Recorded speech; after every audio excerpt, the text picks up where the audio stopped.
اللہ تعالیٰ نے ہم پر یہ فضل فرمایا ہے کہ ہمیں اللہ نے عظمتوں والے محبوب عطا فرمائے۔ نبی پاک صلی اللہ تعالیٰ علیہ وسلم کا علم بھی بڑا عظیم ہے، حضور کے معجزات بھی بڑے عظیم ہیں، کمالات بھی بڑے عظیم ہیں، فضائل، شمائل، خصائل۔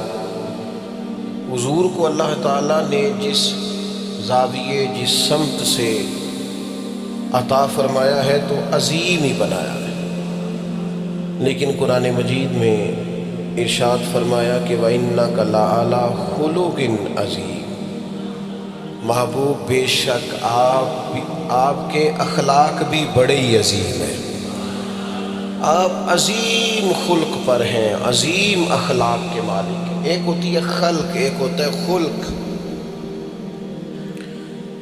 خلق کہتے ہیں انسان کی ظاہری تخلیق کو، اس کی ظاہری خد و خال کو، صورت کو، اور خلق کہتے ہیں اس کے باطنی اوصاف کو، اس کی سوچ کو، اس کی نرم دلی کو، اس کے اچھے جذبات کو، اس کے خلوص کو، اس کی عاجزی کو، اس کی محبت کو، اس کی للہیت کو، اس کے باطن کے اندر جو لوگوں کے لیے اچھے جذبات ہوتے ہیں، اس کو خلق کہتے ہیں۔ اللہ تعالیٰ نے حضور کو جو خلق عطا فرمائے وہ بڑے ہی عظیم عطا فرمائے۔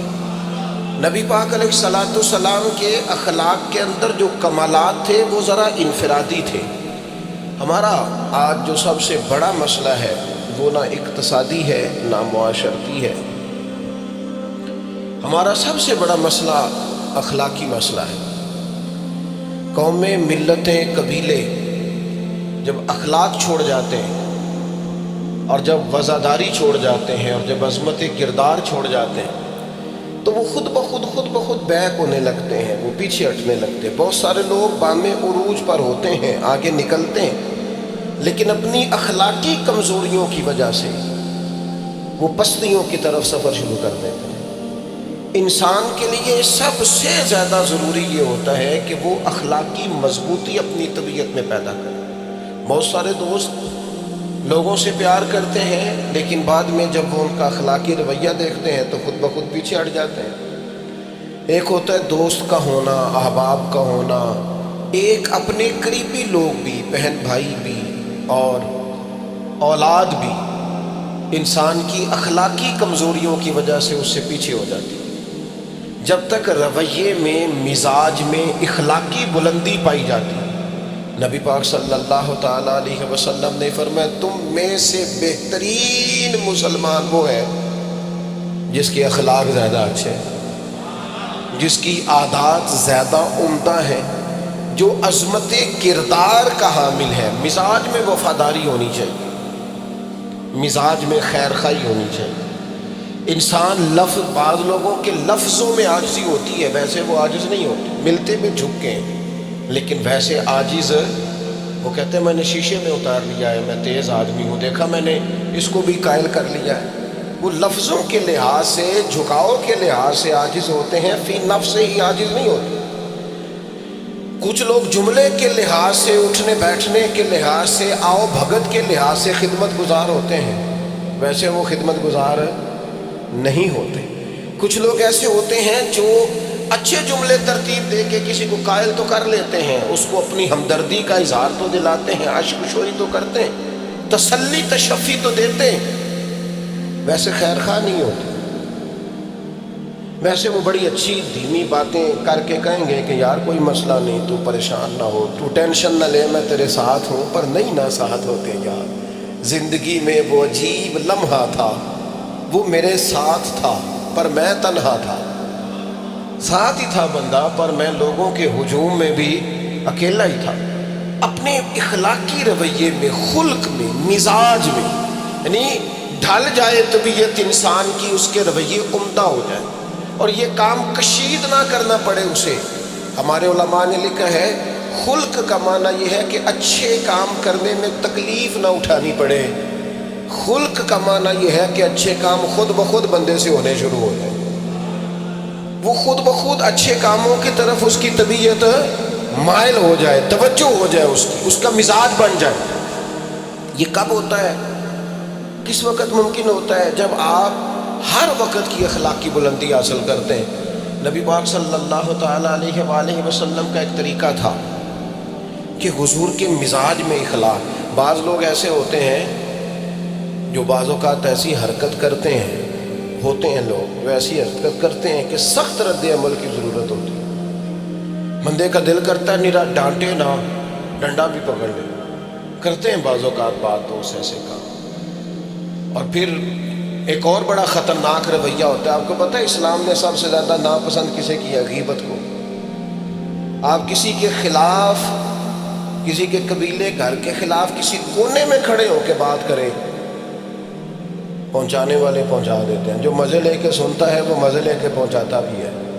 یہ پکی بات ہے. جس نے آپ کو ٹائم دیا نا سننے کا، وہ باز نہیں آئے گا، وہ پہنچائے گا. آپ کی اخلاقی کمزوری نظر آ جائے گی، واضح ہو جائے گی. آپ سامنے والے، اچھا کچھ لوگ وزادار ہوتے ہیں، انہیں پتہ چل جاتا ہے بندہ ٹھیک نہیں، لیکن پھر بھی وہ قبول کریں تو اس کا مطلب ہے وہ بندہ اعلیٰ ظرف ہے جس نے رکھا ہوا ہے.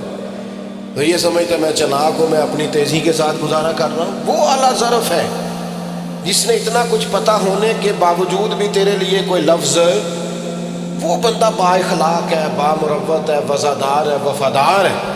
تو میرے عزیز، نبی پاک علیہ الصلوۃ والسلام نے ان اخلاق کی طرف ہماری توجہ دلائی ہے جن میں لوگ بچتے نہیں کہ یہ کام میں نے نہیں کرنا، مجھے کیا لگے، میرا کیا لینا دینا. مثلاً ایک تاجر تھا حضور کے زمانہ نور میں، وہ پھلوں کی تجارت کرتا تھا، مشکات شریف میں موجود ہے. کسی وجہ سے اسے نقصان ہو گیا. تو انسان جب تجارتیں کرتا ہے، زندگی گزارتا ہے، تو جہاں اسے نفع ملتے ہیں وہاں کہیں کہیں اسے خسارے بھی ملتے ہیں. تو الگ بات ہے کہ ہم صرف نفعوں کے قائل ہوتے ہیں، خساروں کے قائل ہی نہیں ہوتے. وہ تاجر تھے، پھلوں کے تاجر تھے، بڑی اچھی تجارت کرتے تھے، کسی وجہ سے نقصان ہو گیا. اب وہ حضور کی بارگاہ میں آئے. ہمارے ہاں یہ ہوتا ہے کہ لوگ کہتے ہیں میرا کیا لینا دینا، بلکہ اگر کوئی بندہ اس طرح کا مسئلہ حل بھی کرا رہا ہو تو کہنے حضرت صاحب تو آڈا نہیں ہے کام. اس تاجر نے اس بارگاہ میں آ کے کہا جہاں جو آ جاتا ہے ہمیشہ بامراد ہی جایا کرتا ہے. یا رسول اللہ صلی اللہ تعالیٰ علیہ وسلم، میں پریشان ہو گیا. اور پہلے جب آدمی مالدار ہوتا ہے تو دائیں بائیں رش بھی ہوتا ہے، اور جب اس طرح کے حالات ہو جائیں تو وہ جو بڑے قریبی ہوتے ہیں وہ بھی کئی دفعہ ساتھ چھوڑ جاتے ہیں. ساری عمر ہی آٹا گد ہے تے لکھاں کیتے پیڑے، اب وقت آیا ہی تے محمد بخشا کوئی نہیں ہو بیٹھا نیڑے. لوگ نکل جاتے ہیں، کمزور پڑ گیا بندہ بیچارہ. حضور کی بارگاہ میں عرض گزار ہوا، یا رسول اللہ تکلیف میں ہوں. تاجر تھا، پھلوں کی تجارت کرتا تھا، مشکات میں موجود. نبی پاک علیہ السلام نے دعا بھی فرمائی، کرم نوازی فرمائی، رحمت بھی فرمائی، عطائیں بھی فرمائی. لیکن حضور نے نا صحابہ سے فرمایا سارے مل کے اپنے بھائی کی مدد کرو. تھوڑے پیسے کسی نے دیے، تھوڑے کسی نے دیے، تھوڑے کسی نے دیے، مل کے. اور ایسے لوگوں سے جو لوگ بڑے اس کام کے لیے ہر وقت ذہنی طور پر تیار رہتے تھے، ان لوگوں سے کہا اس کے ساتھ چلو. لیکن اس کا قرضہ ابھی بھی جتنا چڑھ گیا تھا اتنے پیسے جمع نہیں ہوئے تھے. اللہ کرے میں آپ کو سمجھاؤں، یہ بھی اخلاقی بلندی والا کام ہے کہ کسی شخص کی کمزوری میں اسے اٹھانا، گرتے ہوئے کو سنبھالنا، پھسلنے والے کو سہارا دینا، بکھرنے والے کو بکھرنے سے بچا لینا، ٹوٹنے والے کو ٹوٹنے سے بچا لینا، پریشان ہو جانے والے کو سمیٹ لینا. اللہ کے پیارے رسول صلی اللہ تعالیٰ علیہ وسلم نے فرمایا اپنے بھائی کی مدد کرو. لوگوں نے مدد کی، لیکن اس حد تک اس کے پاس پیسے نہ ہوئے جتنا اس کا قرضہ تھا. اب حضور نے ان لوگوں کو بلایا جن کے اس نے پیسے دینے تھے، اور پیسے دینے والوں سے کہا کہ اس کے پاس کتنے ہیں اتنے لے لو، اور چلو تم بھی کچھ نیکی کرو، کچھ لے لو کچھ چھوڑ دو. یہ کون کرا رہا ہے؟ رحمت للعالمین نبی. اور ہمارا جب کوئی بندہ اس طرح الجھ جاتا ہے پھر تو وہ ساڑا لگتا ہی کچھ نہیں نا. اتنے دنوں تک نہ رشتہ داری ہوتی ہے، نہ دوستی ہوتی ہے، نہ تعلق. وہ تیری آنکھ ہو یا سنگ ملامت کی چبھن، کون پہنچا ہے میرے درد کی گہرائی تک. دور شہرت میں تو یاروں نے کیا یاد بہت، پر ساتھ آیا نہ کوئی کوچے رسوائی تک. جب حالات خراب ہوتے ہیں تو سب سے پہلا کام یہ ہوتا ہے میرا تعلق کوئی نہیں. اور جب ٹھیک ہوتے ہیں تو پھر بڑی لمبی رشتہ داری نکلتی ہے، ہو کہتے ہیں وہ بڑی دور کے میرے قریبی تعلقات ہیں، بڑا دور کا رشتہ ہے میرا، بڑا قریبی لین دین ہے۔ تو بڑی عمدگی سے لوگ بڑی دور شہرت میں تو یاروں نے کیا یاد بہت، پر ساتھ آیا نہ کوئی کوچہ رسوائی تک۔ جو عرض کرنے جا رہا اس پر آپ نے زیادہ غور کرنی ہے کہ اگر کوئی آدمی گر رہا ہو تو گرتی دیوار کو دھکا نہیں دینا، اسے سنبھالنا ہے۔ اس شخص کو وہ یار حالات ہو جاتے ہیں اوپر نیچے، انسان کمزور پڑ جاتے ہیں، راہ چلتے چلتے کئی دفعہ گاڑی کا صرف پیٹرول ہی ختم نہیں ہوتا، جو مفت میں پانی ملتا ہے کئی جگہوں پہ وہ بھی ختم ہو جاتا ہے، اور قریب قریب اس کی بھی کوئی شناخت نہیں ہوتی۔ کئی دفعہ صرف اور صرف پیٹرول کا مسئلہ ہی نہیں ہوتا، وہ جو 20 روپے میں ہوا ٹائر میں بھری جاتی ہے کئی جگہوں پہ وہ بھی نہیں ملتی۔ تو تسلی کے لیے اخلاقی رویہ یہ ہونا چاہیے کہ اگر کوئی بندہ کہیں کمزور پڑ رہا ہے، گر رہا ہے، تو اس کی اس کمزوری پر اسے تھاما جائے، اس کی حوصلہ افزائی کی جائے، تسلی دی جائے۔ لیکن ہمارا یہ ماحول نہیں ہوتا۔ میں اکثر کہتا ہوں دوستوں سے کہ جو آدمی اپنے گھر کی تیسری منزل شروع کرتا ہے نا، تیسرا لینٹر ڈالتا ہے، اسے سارے جا کر بھائیا کوئی کام ہو جاتے دسی، بھائی انہیں کیوں دسنا ہے، مالدار آدمی ہے تیسرا لینٹر ڈال رہا ہے۔ لیکن وہ بیچارہ غریب آدمی جو بالے ڈال رہا ہے اور لکڑی کی چھت ڈال رہا ہے، وہ اگر کسی سے جا کے کہتا ہے نا تھوڑی امداد کرا دے میرا کام رک گیا، تو کہتے ہیں آپ نے پہلے بتانا تھا، اب تو نہیں نا، مطلب وہ تو بڑی پرانی بات تھی، وہ تو میں نے بانٹ دیا، رمضان میں بڑا کر دیا، فلانی جگہ بڑا۔ یہ لہجہ درست، یہ اخلاقی رویہ نہیں۔ درد دل اور چیز کا نام ہے، خیر خائی اور چیز کا نام ہے۔ وہ کسی نے کہا تھا کہ پلا کر گرانا تو سب کو آتا ہے، مزہ تو تب ہے کہ گرتوں کو تھام لے ساتھ۔ کوئی گر رہا ہو اس کا بازو پکڑنا، اس میں مزہ ہے، اس میں لطافت ہے، اس میں حسن ہے۔ اور ایک دوسرا اخلاقی رویہ جس کی بہت زیادہ ضرورت ہے، جو ہمارے زیادہ ساتھ ہوتے ہیں نا، غلطیاں بھی انہوں نے ہی کرنی ہوتی ہیں۔ جو آپ کے ساتھ نہیں انہیں آپ کو معاف بھی نہیں کرنا پڑتا۔ معاف کسے کرنا پڑتا ہے؟ جو اپنے معاف کسے کرنا پڑتا ہے؟ اپنے خادم کو۔ اگر آپ آفیسر ہیں تو اپنے ملازم کو۔ معاف کسے کرنا پڑتا ہے؟ اپنے بہن بھائیوں کو، رشتہ داروں کو، اہل خانہ کو۔ معاف کسے کرنا پڑتا ہے؟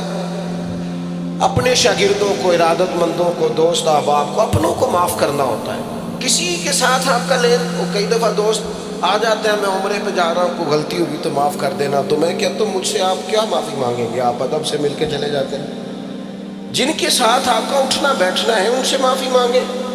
جو زیادہ قریب رہیں گے غلطیاں بھی تو وہی کریں گے نا، جو روز مانتے ہیں، کسی وقت سستی بھی دکھاتے ہیں۔ تو معاف تو کرنا ہوتا ہے اپنوں کو۔ ایک خاص بات کروں آپ سے، بیٹیوں کو معاف نہیں کرنا پڑتا، معاف بہو کو کرنا پڑتا ہے۔ کر کے تو دیکھو نا یار، ایک معیار ہے بیٹی کے لیے، وہ بیاہ کے کسی جگہ گئی ہے، اس کی شکایت آئی ہے، تو ہمارا جواب یہ ہے کہ ابھی بچی ہے، سیکھتے سیکھتے سیکھ جائے گی۔ یہ جواب بنائے بہو کے لیے۔ اگر وہ غلطی کرے، اس کی ساس شکایت کرے، اس کا خامن شکایت کرے، تو یہ بہو کے لیے بولیں کہ ابھی بچی ہے، سیکھتے سیکھتے۔ یہ بہو کے لیے بات کریں کہ بچی ہے، سیکھتے سیکھتے۔ یہ بہو کے لیے ضرورت ہے اس کی۔ بیٹی کے لیے تو اس کی ضرورت، بیٹی غلطی کرے تو اس کے وکیل بن جاتے ہیں۔ ساری زندگی ساس سسر اپنی بیٹی کے وکیل رہتے ہیں اور اپنی بہو کے جج بنے رہتے ہیں۔ اس کے لیے فیصلے سناتے ہو، اس کی وکالت کرتے ہو، یہ بیٹی نہیں کسی کی، اس کے جج بن گئے ہو، اس کے حق میں فیصلوں کا اعلان ہے، اس کے لیے وکالتوں کا اعلان ہے۔ چھ معنی دار مسلمان کا یہ اخلاقی رویہ نہیں ہوتا۔ نبی پاک علیہ الصلوۃ والسلام نے ہمیں سبق دیا ہے، جو قریب رہنے والے ہیں انہیں تو معاف کرنا ہے، دوسرے کو تو معاف کرنا ہی نہیں پڑتا۔ اپنوں کو ہی تو معافی کی ضرورت ہوتی ہے، چونکہ اپنوں نے ساتھ رہنا ہے۔ حضرت انس بن مالک رضی اللہ تعالیٰ عنہ یہ بڑے خوش نصیب خوش بخت انسان ہیں۔ کہتے میری اماں خود مجھے حضور کی بارگاہ میں چھوڑ گئی تھی کہ یا رسول اللہ یہ آپ کی خدمت کرے گا۔ کہتے میں نے 10 سال حضور کی نوکری کی ہے، نبی پاک نے کبھی اوف بھی نہیں کہا۔ بلکہ بخاری مسلم میں ایک انوکھی بات موجود ہے. فرماتے ہیں مجھے ایک دن حضور نے فرمایا جا یہ کام کر کے آ. کہتے میرے دل میں یہی تھا کہ فوراً جاؤں گا. اسی طرح لفظ موجود ہے, میرے دل میں تھا جاؤں گا کر کے آؤں گا. حضور نے فرمایا کر کے آ. دل میں پکا ارادہ تھا جاؤں گا, لیکن اپنی زبان سے میں نے کہا حضور میں نے کوئی نہیں جانا. یہ کیوں بات کی؟ یہ ذرا لاڈ کے ساتھ کی, یہ ذرا ناز کے ساتھ کی, یہ ذرا نا محبت کے ساتھ کی. یہ ذرا حضور جو پیار کرتے تھے نا, اس پیار کو سامنے, حضور میں نے نہیں جانا. تو کہتے ہیں حضور تھپکی دے گے, یہ غلام سے بات ہو رہی. حضور فرمانے لگے چل نہ تجھے کہا ہے نہ جا کر کے آ. کہتے میں چلا گیا, اسی ارادے سے گیا تھا جاؤں گا, لیکن رستے میں جب میں گیا تو بچے کھیل رہے تھے, میں نے بھی کھیلنا شروع کر دیا. کھیل رہا ہوں, دیر ہو گئی. حضور نے بھیجا تھا کسی کام. اب جب زیادہ دیر ہوئی تو کریم گھر سے نکلے, اور جب حضور نے مجھے دور سے دیکھا اور مجھے کریم کے آنے کا پتہ چلا تو اب میں ڈرا. اب میرا انداز بڑا جدا گانا ہو گیا جو کہ حضور نے بھیجا تھا. یہ تو خادم کی بات ہے نا, اے سچی گل دسیا جی اپنا منڈا بھی کدے نہ جائے تھے. اور تینوں میں کلیا سی, تو گیا کیوں نہیں؟ ناراض نہیں ہونا آپ نے, لیکن چلو بچہ ہے, کسی وقت دیر سویر بھی ہو ہی جاتی ہے, کیوں اتنی سختی کرتے؟ حضرت انس بن مالک کہتے ہیں جب حضور کو آتے دیکھا تو میں پوری طرح ڈر گیا, لیکن قریب محبوب جب میرے قریب آئے اور مجھے ڈرا ہوا دیکھا نا, تو پھر رحمت للعالمین محبوب کی رحمت کا بادل چھایا. اور جب حضور مجھے دیکھ کے ہنسے نا, بس وہ ہنس گئے اور میرا کام بن گیا. بس کریم تھوڑی دیر ہوئی, ایک آیا کالیاں زلفاں والا, ایویں دو کڑیاں میرے من وچ رکیا تے کر گیا نور اجالا. بات بن گئی, بات طبیعت ٹھنڈی ہو گئی. تو حضور فرمانے لگے میں نے کہا تھا جاؤ, گئے نہیں. اب جب حضور مسکرا گئے تو بات ہی ختم ہو گئی. یا رسول اللہ صلی اللہ علیہ وسلم جانے لگا ہوں. تو حضور نے پھر شروع سے بات شروع کر دی, حضور جانے لگا ہوں. فرمایا جا دوڑ کے آ, پھر جو کہا تھا وہ کر کے آ. لیکن وہ بیچ میں جو دیر ہوئی تھی, وہ جو لیٹ ہوئی تھی, اور جو میں کہہ کے آیا تھا میں نے نہیں جانا, حضور نے اس بات پر مجھ سے کوئی سختی نہیں کی. میرے عزیز, اپنوں نے تو غلطی کرنی ہے, معاف کس کو کرنا ہے؟ اپنوں کو. لیکن ہم نے باہر ساری دنیا کو معاف کر دیا, اپنوں کو ہم معاف کرنے کو تیار نہیں. اپنوں کو معاف کرنا ہے, اپنوں سے در کو. اور پھر آپ اگر کوئی دینی تعارف رکھتے ہیں, آپ نمازی ہیں, آپ حاجی صاحب ہیں, آپ بزرگ ہیں, آپ شیخ ہیں, تو پھر تو آپ کے اخلاق میں اور زیادہ وسعت ہونی چاہیے. جیسے جیسے بندے کی عمریں بڑھتے جائیں نا, ویسے ویسے اسے میٹھا ہونا چاہیے, کڑوا نہیں ہونا چاہیے. جیسے جیسے اس کی تسبیح بڑھتی جائے ویسے ویسے اس کا لہجہ بھی وسیع ہونا چاہیے.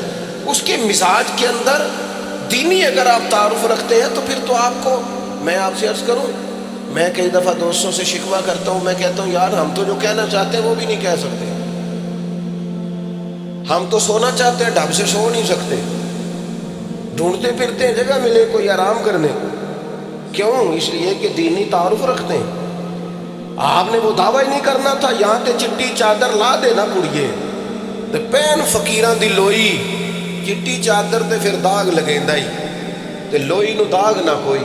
جب آپ کا دعویٰ ہے کہ ہم نے کام کرنا ہے اور بڑی اوپر والی سطح پہ کرنا ہے, تو پھر آپ آرام ڈھونڈتے پھریں, پھر آپ قرار ڈھونڈتے پھریں. تو یہ تو دو باتیں ہو گئی. ایک بات کرنی پڑے, دینی تعارف رکھنے والے آدمی نے اگر اس نے دین سکھانا ہے اپنے بچوں کو, اپنے گھر والوں کو, تو حسن اخلاق سے سکھائے گا. وہ اگر ڈنڈا پکڑ لے ہر وقت, سختی بھی کریں جہاں ضرورت ہو, لیکن اگر اس کا لہجہ ہی ہمیشہ کے لیے تلخ ہو جائے گا تو وہ کبھی بھی دین سکھانے میں کامیاب. انسان بہت سارے دینی غلطیاں کرتے ہیں. میں بہت سارے لوگوں کو دیکھتا ہوں, وہ اس طرح تنقید کر رہے ہوتے ہیں جیسے انہوں نے پہلے اسے پورا درس نظامی پڑھایا ہے, اصول پڑھائے ہیں, تو اب غلطی کر رہا ہے تو تنقید کر رہے ہیں. بھئی عام آدمی ہے, اس سے غلطی ہوگی. بڑی اہم بات بھی, بہت بڑا آدمی بنیادی بات سے بھی کسی وقت ناآشنا ہو سکتا ہے, لیکن آپ کے لہجے میں سختی ہے, آپ بات کرتے ہیں تو تلخ کرتے ہیں, آپ سے کو دینی کلام کیا جاتا ہے تو آپ سخت ہیں. دینی لوگوں کو چاہیے کہ وہ دین سکھائیں تو اس میں بہت زیادہ اخلاق کا خیال رکھیں. غلطیاں کریں گے لوگ. اگر آپ عالم ہیں اور آپ کے پاس کوئی دینی معلومات ہیں تو پھر آپ کو اس کی خوبصورتی کا بھی پتہ ہونا چاہیے آپ نے۔ حضرت معاویہ بن حکم رضی اللہ تعالیٰ عنہ کہتے ہیں میں نے حضور کی مسجد شریف میں نماز پڑھی تو ایک شخص کو نا چھینک آئی، یہ بھی بخاری مسلم میں موجود ہے، تو میں نے نماز میں کہہ دیا یرحمک اللہ، یہ چھینک آنے کا جواب ہوتا ہے، میں نے یہ نماز میں کہہ دیا تو بہت سارے لوگ مجھے گھورنے لگ گئے، کچھ نے اپنے ہاتھ بھی مارے زانو پر کہ یہ کیا کر رہے ہو، نماز میں بول رہے ہو۔ فرماتے ہیں نماز مکمل ہوئی اور یہ لفظ ہے حضرت معاویہ بن حکم رضی اللہ تعالیٰ عنہ کے، فرمانے لگے قسم اللہ کی میں نے حضور سے بہتر سمجھانے والا نہ پہلے کبھی دیکھا ہے نہ بعد میں کبھی دیکھا ہے۔ فرماتے ہیں نہ حضور نے مجھے مارا نہ ڈانٹا، بلکہ جس طرح ایک بچے کو گویا ٹریٹ کیا جاتا ہے، سمجھایا جاتا ہے، حضور فرمانے لگے اللہ کے بندے نماز میں کوئی اور بات نہیں کرنی چاہیے، صرف اللہ کی تسبیح پڑھنی چاہیے، اس کے اسماء کا ذکر کرنا چاہیے یا قرآن پاک پڑھنا چاہیے، نماز میں کوئی اور کلام کرنے کی اجازت نہیں ہے۔ ہمارے ہاں لوگ دینی مسئلہ سمجھاتے ہیں تو اتنا ان کے مزاج میں تلخی ہوتی ہے بعض اوقات، اللہ ماشاءاللہ کچھ لوگوں کی طبیعت اتنی کرخت ہوتی ہے، بچہ نماز پڑھ رہا ہے اور حاجی صاحب اس کے ساتھ کھڑے نماز پڑھ رہے ہیں لیکن وہ اس کو کھڑا کر رہے ہیں تو یوں کندھے سے ہلا تو تینوں آج تک نہیں پتہ نماز ہے کہ یہ آپ دین سکھا رہے ہیں، یہ اخلاقی رویہ دین سکھانے کا، یہ لب و لہجہ دین سکھانے کا، قطعاً ایسا کوئی کام نہ کریں۔ میں تو یہ مدارس کے اساتذہ سے بھی کہتا رہتا ہوں، میں کہتا ہوں نبی پاک نے کبھی کسی کو نہیں مارا، آپ بچوں کو ڈانٹیں کریں کچھ لیکن وہ رویہ آپ اختیار نہ کریں جس کی دین اجازت نہیں دیتا۔ تو اخلاقیات میں ان چیزوں کا ضرور خیال کریں۔ ایک روایت اور عرض کر دوں آپ کو، حضرت جابر بن عبداللہ رضی اللہ تعالیٰ عنہ فرماتے ہیں میرے والد احد میں شہید ہو گئے تھے، میرے ذمہ بہنوں کا بوجھ بھی تھا اور قرضہ بھی تھا۔ اللہ کے محبوب علیہ السلام نے مختلف طریقوں سے مختلف انداز میں میرے اوپر کرم نوازیاں فرمائی۔ نوازنے کا طریقہ، آپ نہ کسی کو نوازیں بہانے بہانے سے۔ میں نے بعض بزرگوں کو دیکھا ہے کسی بچے کو ادارے میں خانقاہ میں کمزور دیکھتے وہ سریلا بھی نہیں ہے، اسے کہتے چل پتر نہ سنا، اور نہ سنا رہا ہے تو اسے نذرانہ دے رہا ہے، چل بیٹے تلاوت سکھ سنا، چل تقریر سنا، کسی بھی طریقے سے اس کو تسلی ہو رہی ہے۔ اور اس طرح کا رویہ نہ اپنایا جائے کہ وہ مانگنے والا بن جائے، یہ اخلاقی بلندی ہوتی ہے آپ کی کہ آپ کسی شخص کو بہانوں سے نوازیں، اس طرح کا ماحول نہ بنائے کہ آپ اسے کہیں کہ چونکہ تو کمزور ہے، غریب ہے، فقیر ہے، لہذا تجھے دے رہا ہوں۔ حضرت جابر بن عبداللہ فرماتے ہیں اور یہ بھی آپ کو مسلم شریف میں ملے گا، فرماتے ہیں کہ جنگ میں حضور کے ساتھ تھا، میرا اونٹ بڑا کمزور ہو گیا، بیمار ہو گیا، چل نہیں رہا تھا، حضور میرے قریب آئے اور پیچھے آ کے فرمانے لگے اسے بھگاتا کیوں نہیں؟ میں نے کہا حضور بیمار ہے کیسے بھگاؤں؟ تو نبی پاک نے نا اونٹ کو ایک درہ لگایا اور گویا پیغمبر اعظم نے حکم دیا، نبی رحمت نے، نبی اکرم نے حکم دیا، فرمایا اونٹ بھاگتا کیوں نہیں؟ وہ جو سب سے پیچھے تھا وہ سب سے آگے نکل گیا۔ واہ کیا جود و کرم ہے شہ بطحا تیرا، اور نہیں سنتا ہی نہیں مانگنے والا تیرا۔ سرکار نے حکم دیا، وہ اونٹ سب سے آگے نکل گیا۔ اب حضور گھوڑا دوڑا کے آگے آئے، فرمانے لگے جابر یہ اونٹ میرے ہاتھ بیچ نہیں دیتا، وہ بیمار تھا حضور کے حکم سے بھاگا ہے، فرمایا بیچ نہیں دیتا؟ کہا نہیں یا رسول اللہ ویسے ہی رکھ لیں، فرمایا نہیں میں پیسے دوں گا۔ یا رسول اللہ آپ کا یہ ہے، فرمایا نہیں آپ قیمت بتائیں۔ حضور ٹھیک ہے اتنے کا اونٹ ہے، میں مدینہ طیبہ جا کے آپ کی خدمت میں پیش کر دوں گا۔ حضرت جابر بن عبداللہ فرماتے ہیں حضور نے مجھ سے اونٹ خریدا، مدینہ طیبہ پہنچ کر نبی پاک صلی اللہ تعالی علیہ وسلم نے سیدنا بلال حبشی سے فرمایا جابر کو اونٹ کی قیمت بھی دے دو اور کچھ پیسے زیادہ بھی دے دو۔ فرماتے ہیں مجھے اونٹ کی قیمت بھی مل گئی، کچھ پیسے زیادہ بھی مل گئے، اور جب میں حضور کی بارگاہ میں حاضر ہوا اونٹ پیش کر کے اور قیمت لے کے جانے لگا تو حضور فرمانے لگے جابر جانا نہیں، قیمت بھی تیری ہے اونٹ بھی تیرا ہے۔ نبی پاک نے وہ اونٹ بھی تحفے میں مجھے واپس دے دیا۔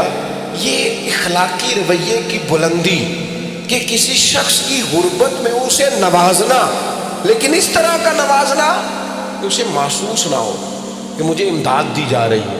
تو اپنے ان چند ایک اخلاقی رویوں پر ضرور توجہ کریں۔ ایک تو سب سے جس کو آپ دیکھیں کمزور ہو گیا ہے، گر رہا ہے، پریشان ہے، اس کا ضرور خیال کریں۔